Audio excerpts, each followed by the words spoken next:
Well, almost a perfect set of Saturday results for you and Arsenal fans.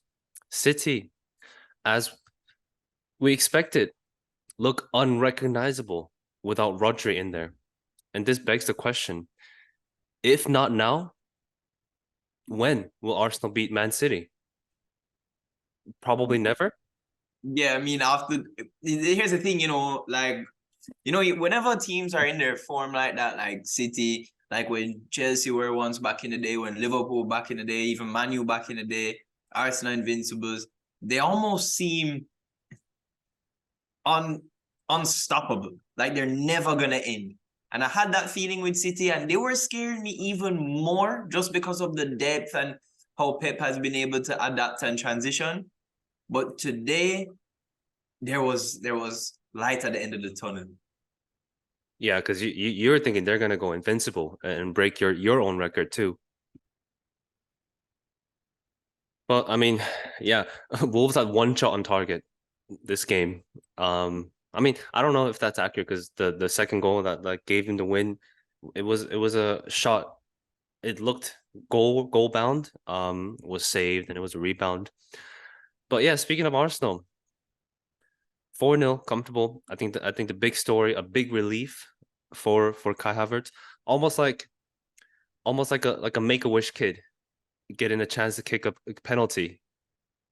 Yeah, I mean, the manner in which it was done, you can just see the look on his face, and he's just like he's just completely out of confidence. You can Yeah. see, and Yeah. the goal helped him a little bit, but I just worry because obviously the penalty is not like an outfield goal, like a true earned goal. He almost feels like it was kind of like a pity goal kind of thing. Yeah, make-a-wish kid, yeah.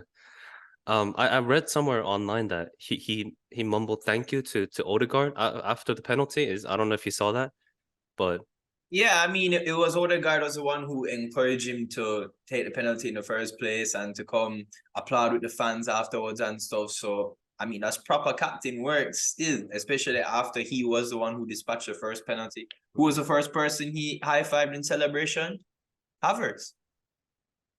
yeah. I mean, not too much to touch on. You're hoping everybody leaves this game unscathed. To be, I mean, Rice started, Saka started. They were both doubts, right? The real game is next weekend against City. So Yeah, for sure. And Saka looked hurt on the way out, but at this point, it's every game for Saka. But that's fine. He has to learn that, so better he learns it now.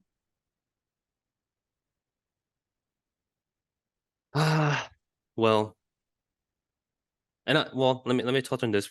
I said almost a perfect set of results because it looked like Tottenham were gonna drop 2 points to nine-man Liverpool, but then see, this is I'll touch on this. This is why you need to put the ball in the box because you never know what's gonna happen, and we saw that in the 96th minute. This is the second time now for Tottenham this season.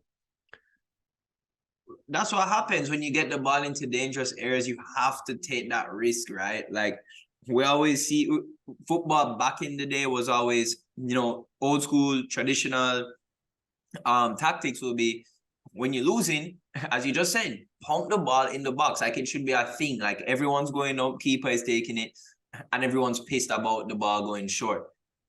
A lot of people, I think, as time went on, we never saw those last ditch goals as much. So people were okay with well, I shouldn't say okay, but a little more okay with the short pass than they would have been back in the day. But as you said, now that you see what can happen when the ball is put into the box, I think it's almost like it's in the future, it's like gauging more towards towards that getting the ball into the box because you can see what can happen when you take that risk. Yeah, exactly. Um, it was crucial that it came from the full or wing back, fullback, because Kulusevski was not putting in that cross. He doesn't usually go down that side. But I mean, Tottenham weren't impressive to be honest. They huffed and puffed, but it wasn't a convincing performance, right? But maybe there is something changing there, because this is not the Tottenham that we're used to seeing. You know, leaving it late and winning it in the dying minutes of the game. Although there was a stat, apparently they're the all-time leaders in points gathered from losing positions. So by 1 point, but still, that was a surprise. But we have to talk about the referees. My goodness. They were awful. The red card, I mean, I told you this, but I don't agree with it. Same thing Casemiro got sent off for last season. Same thing Malo Gusto got sent off last week. I think I said it was a harsh red last week too. At least it's consistent. You know, I can understand that I saw that foul and I thought it was a red straight away. Although I don't agree with it. It's a red. It should be a red. But that goal from Luis Diaz, I mean, we all saw the angle, right? He looked not miles on, but he was comfortably onside. And the way they brushed it off so quickly, I thought, maybe there is an angle that we didn't see. But then they've just come out and said they've made another human error. That the VAR was supposed to remove all that nonsense. Yeah, it's not the system, it's the application of the system.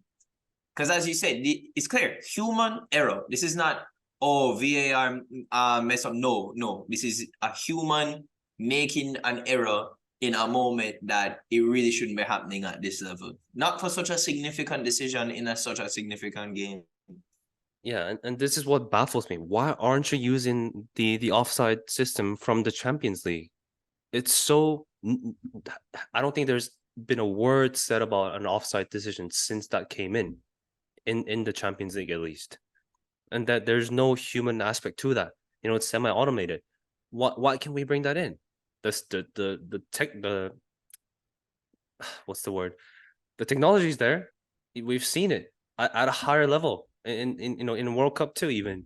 So why can't we have that in the Premier League? Yeah, seriously. We already know how the FA is with that. They're very slow to react to things. So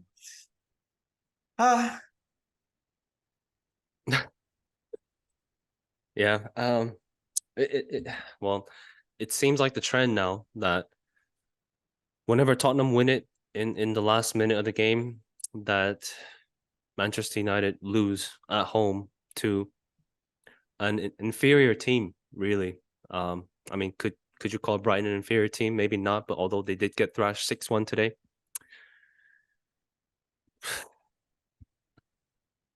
he's not the guy, is he? I really don't think so. And I think a lot of fans will know when I'm criticizing a manager, or any manager for that matter, I'm not necessarily saying he needs to go. Like, but I'm allowed to criticize him without being, you know, at one extreme or the other. So I think I'm right in bringing up questions. I think I've questioned our performance since the back half of last season. I think if you guys remember, I think I used the term we're hobbling through the finish line, and we got what we wanted, somewhat, third place, okay.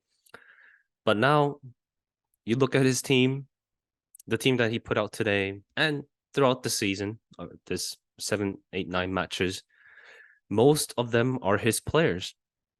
So there's no excuses. And I'm not seeing a direction. Yeah.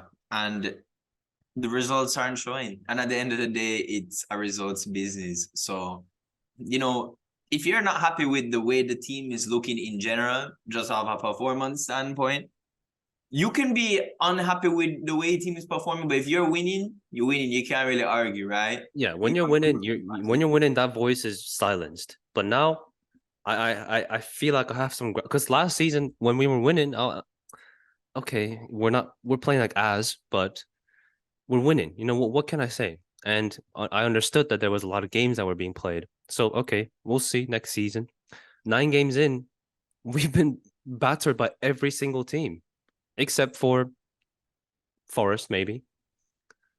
So would you want to get him out now, or is there any time that you'd give him at all to try and revive and redeem himself? I mean, just look at it quickly. Keeper, he's brought in. He's brought in a center back, Martinez. Although he didn't play today, okay, I'll give him. Left back, he gave Luke Shaw a new contract. Dalot, he gave a new contract. Wan-Bissaka, he wants to give him a new contract. Casemiro, he brought in. Mount, he brought in. Amrabat, he brought in. Eriksen, he's brought in. Bruno Fernandes, he gave him a new contract and made him captain. Rashford, new contract. Anthony, he didn't play. He's going to come back, but okay, he brought in. Højlund, that he brought in. That's the starting 11. So, honestly, this feels worse than Louis van Gaal days, because at least I could see what Louis van Gaal wanted in the players that he signed. He really wanted those technical players, which didn't work out in the physicality of the Premier League. And he brought a lot of youngsters through. You know, Rashford came through under Louis van Gaal. Freaking Cameron Borthwick Jackson. Do you remember him? I don't think you do. Or maybe you do, yeah. What's the Guillermo Varela? He assisted the goal against Arsenal for Rashford. All these guys were coming through. Tuanzebe. What's the guy's name? He went to Leverkusen. Any point is, at least I had something to hold on to. I don't know what I'm looking at right now. Yeah. Is there any turning it around at all this season with that side though? I mean, it is early days still, right? We could be just getting a bit out of hand. No, it's concerning. It's been concerning, and last season maybe was a fluke, and we're seeing it now that we should have been exposed more last season than we didn't, and we are now. But you know, I'm a superstitious man, so the last time there was a change in the Champions League format was 1999. And what happened that season? We won the Champions League. And what's coming up? What's coming up at the end of this year? Another Champions League format change. So that's really the only thing that or we just drop down to the Europa League and hope to win that, but turmoil. Absolute turmoil. Anyway, some positivity. We know Maddison and Szoboszlai went head to head. Interesting debate. Of course, those two are flying. Nkunku's been injured, so we'll see how he gets on in the Premier League when he comes back. But you need to pick start, bench, sell of those three. Szoboszlai, Maddison, and Nkunku. Yeah, the three new. I guess Maddison's not new, but you know what I'm trying to say. I get you. The creative signings, if you will, of the summer. Right? Yeah. Yeah. And maybe it's not fair on Nkunku because he hasn't played a game, but you know. That's what I'm about to say, right? Like I might have to be forced to sell him for the injury reasons if this persists. But at this point, bro, you know I'm a big Szoboszlai fan, and I've always been a big fan of him. And I was really wanting him to come to Arsenal. So he's a start for me, bro. He'd be perfect at that left center mid spot.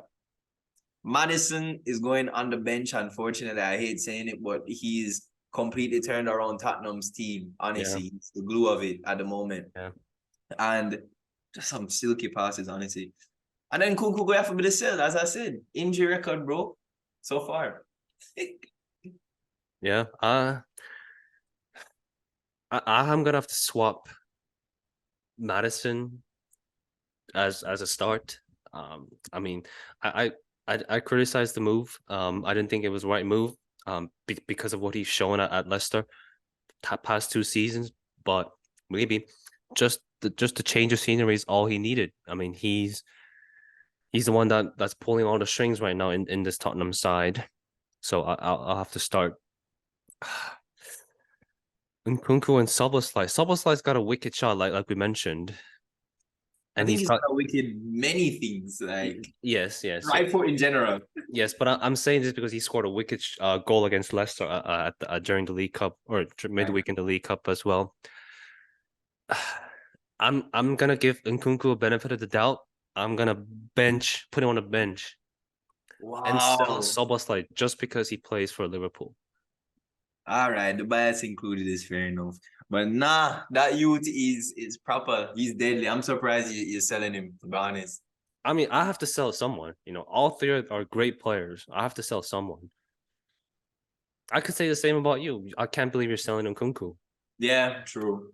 He's honestly phenomenal. He was making that Chelsea side in the preseason. Yeah. That's all we have time for today. Guys, thanks for tuning in as always. We hope you enjoyed your time with us. Remember to subscribe, to leave comments, and share with your friends. Follow us on social media at FOTBpod. Don't forget to leave a review, rating, and most importantly, don't forget to turn on those notifications. Join us again next time as we discuss the highly anticipated upcoming Premier League action. Thanks again as always. See you then.